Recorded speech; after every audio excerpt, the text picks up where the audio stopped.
The autumn wind lashed through the streets as I woke up on that fateful morning after a restless night. The bed beside me was cold and untouched. Unusual, as Marie normally slept until the last possible moment. An unsettling silence pervaded the house, immediately giving me the feeling that something was wrong.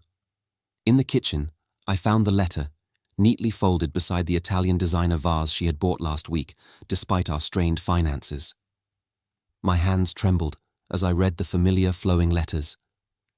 Dearest Thomas, by the time you read these lines, I'll be far away. This life is suffocating me. The endless discussions about money, your constant reproaches about my spending, the petty bourgeois routine, I can't take it anymore. The words blurred before my eyes. Numbed, I read on. I've met someone who understands me, who wants to show me the world. In a few years, when I've found myself, I'll return. Take care of our little ones. With love, Marie. The sound of children's feet on the stairs snapped me out of my paralysis. Sophia and Lucas stood sleepily in the kitchen doorway, their innocent faces full of expectation. "Where's Mom?" Sophia asked. The question hit me like a punch to the gut. The next few hours dissolved into a haze of tears, desperate phone calls, and incredulous horror. Marie's phone was switched off, her clothes were gone, along with her passport and our joint savings. She had planned everything meticulously. The reactions from our families and friends ranged from disbelief to open anger. Marie's own parents were devastated. Her mother broke down crying when I delivered the news. "This isn't the daughter we raised," she sobbed. The worst moments were the evenings when the children were in bed and I could hear their muffled sobs. "Mom will come back, right?" Lucas asked every night at bedtime, and each time it broke my heart not being able to give an honest answer. Days turned into weeks, during which I functioned like a robot. Get up, care for the children, work, housework, comfort the children, sleep, or at least try to. At night, I lay awake wondering what I could have done differently. Should I have stopped her spending addiction earlier? Had my frugality and sense of responsibility really been so suffocating? The only certainty was that nothing would ever be the same. Our perfect family world had shattered, and the shards cut deep into our souls. The first months after Marie's disappearance blurred into a haze of routine and survival instinct. The alarm rang mercilessly at 6 every morning, while I kept telling myself, one day at a time. The greatest challenge was providing the children with a structured daily life, while I was breaking apart inside. One morning, as I was ironing Sophia's crumpled school blouse, while simultaneously searching for Lucas's missing gym shoes, the realization hit me like lightning. We couldn't live in this limbo forever. The house, with its crushing mortgage and countless memories, was consuming us. Marie's designer furniture and overpriced decor seemed to mock us. The decision to sell the house came surprisingly easily. The children initially protested. They had grown up here, every corner held a story. But when we viewed the cozy 3-bedroom apartment on the outskirts of town, with its small garden and playground swing, their eyes began to sparkle. The move became our turning point. As we packed boxes, we sorted through not just possessions, but also burdensome memories. Sophia discovered her love for playing piano, something Marie had always dismissed as too bourgeois. Lucas flourished in his new soccer club, and I learned that I could be a good teacher even without perfectly ironed shirts. Our new neighborhood proved to be an unexpected blessing. Ms. Weber, the single mother next door, brought us homemade cake as a welcome gift and offered to watch the children occasionally. Her son Tim became Lucas's best friend, and suddenly our living room was filled with children's laughter and vitality. The financial situation noticeably improved. Without Marie's constant impulse purchases and the crushing mortgage, I could save money for the first time in years. The children learned to appreciate the value of money, an involuntary but important lesson. Some evenings, when the children were asleep and I sat on our small balcony, a deep sadness would still overcome me. But it was different from the paralyzing despair of the first months. It was a melancholic acceptance, mixed with growing strength. 1 year after Marie's disappearance, We celebrated Sophia's 9th birthday in the garden. Watching the children playing and laughing with their new friends, I realized we had made it. We were no longer the abandoned, broken family. We had become something new, smaller perhaps, but closer knit and stronger than ever before. The wounds healed slowly, and from the scars grew a new kind of happiness. More modest perhaps, but more honest and enduring. That rainy autumn day in the city library would turn my life upside down once again. I was merely looking for research materials for my classes when I spotted Hannah between the tall bookshelves. She was balancing an impressive stack of books while trying to reach another from the top shelf. Her quiet cursing and almost comical battle with gravity made me smile. "May I help?" I asked, and when she turned around, her warm smile struck me unexpectedly deep. Her brown eyes sparkled mischievously as she replied, "Only if you promise not to think I'm crazy. This is already the 3rd stack today."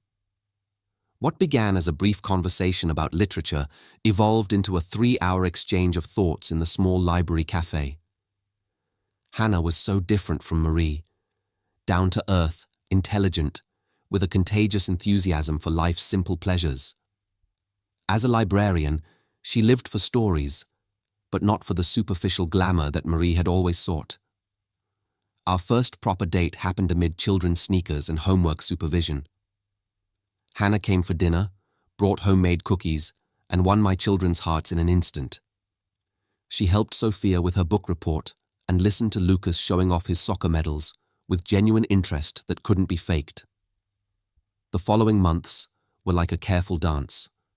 We all still carried the scars from Marie's betrayal, and especially the children needed time to build trust. But Hannah never pushed.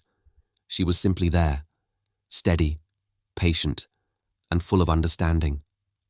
On a snowy winter evening, as all 4 of us sat on the couch drinking hot chocolate, while Hannah read The Little Prince to the children, I realized we had already become a new family. The way Sophia cuddled up to Hannah, how Lucas hung on her every word. It was so natural, so right. The marriage proposal wasn't glamorous or spectacular. It happened on an ordinary Sunday morning during breakfast, while the children were making pancakes with Hannah and the kitchen was perfectly chaotic. The joy in her eyes when she said, "Yes," the children's jubilant hugs. This moment was worth more than any staged proposal. We celebrated the wedding in Hannah's parents' garden, surrounded by books, flowers, and the people who truly mattered to us. Sophia scattered flowers, Lucas carried the rings, and when Hannah read her self-written vows, there wasn't a dry eye to be found. "I promise not just to love you," she said, "but to choose this family that you are, every single day anew. I promise to read stories, dry tears, and celebrate victories, all of them, big and small." That day, our careful dance transformed into a solid foundation. We were no longer the family someone had abandoned, but one that had consciously found and chosen each other. The happiness we shared wasn't perfect or glamorous, but it was real, warm, and steady, just like Hannah herself. The call came on a Tuesday evening while Hannah was helping Lucas with his math homework, and I was practicing a piano piece with Sophia. My phone displayed a number I had deleted long ago, but never forgotten. My hands trembled as I answered. "Thomas?" Marie's voice sounded strange, yet terrifyingly familiar. "There are strangers in our house. What the hell is going on?" The hysteria in her voice was unmistakable. 6 years, 6 long years without a sign of life, and now this. "It's not our house anymore, Marie," I replied calmly while retreating to my study. "The house was sold years ago." The following silence was deafening. "Sold? Without my consent? You can't just—" Her voice cracked. "Where are my children? I want to see my children right now." A glance through the open door showed me my family in the living room, Hannah reassuringly squeezing Lucas's shoulder while he concentrated on his math problems, Sophia at the piano, completely immersed in her music. This image gave me the strength for my next words. "They're not your children anymore, Marie. You forfeited that right when you abandoned us 6 years ago. They have a new mother who loves them and is there for them every day." The screech on the other end was so loud I had to hold the phone away from my ear. "You remarried. How could you? I told you I'd come back. This is betrayal."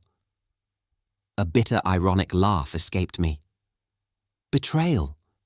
You're talking about betrayal? You left us, took our savings, and disappeared with another man. I filed for divorce after you'd been gone for a year. The papers were served to all known addresses.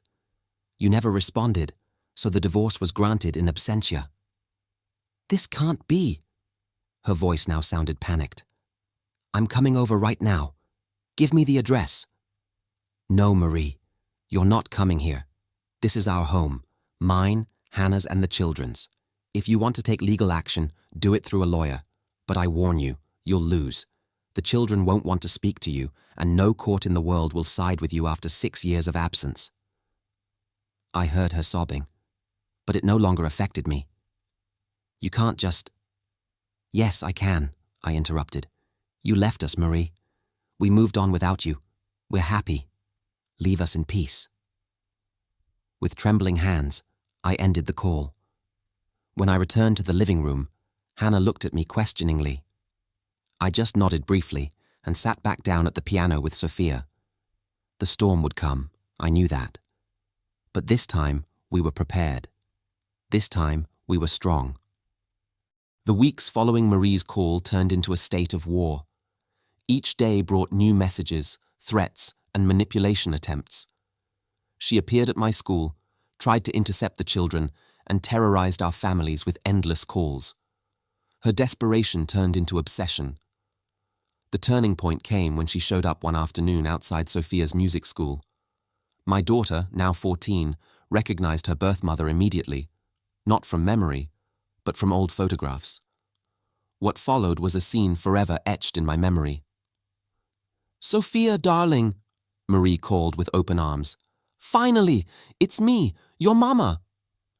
Sophia stood frozen, clutching her piano sheets to her chest. Then she straightened up and, with a maturity that surprised me, said, "My mom's name is Hannah. She was there when I got my first period, when I failed at the piano competition, and when I thought nobody understood me. Where were you?" Marie staggered back as if Sophia had struck her. "But I'm your real mother." "A real mother doesn't abandon her children," Sophia replied with a trembling voice. "Please leave us alone." With that, she turned and ran to Hannah's car, who was already waiting. This incident led to a crisis meeting with our lawyer.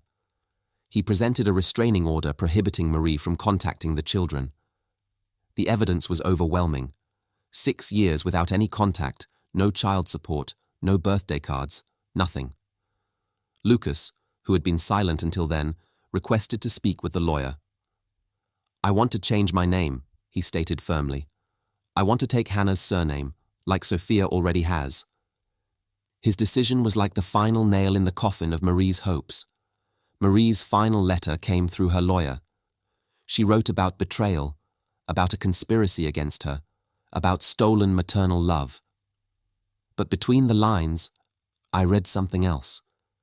The belated realization that she had destroyed everything herself.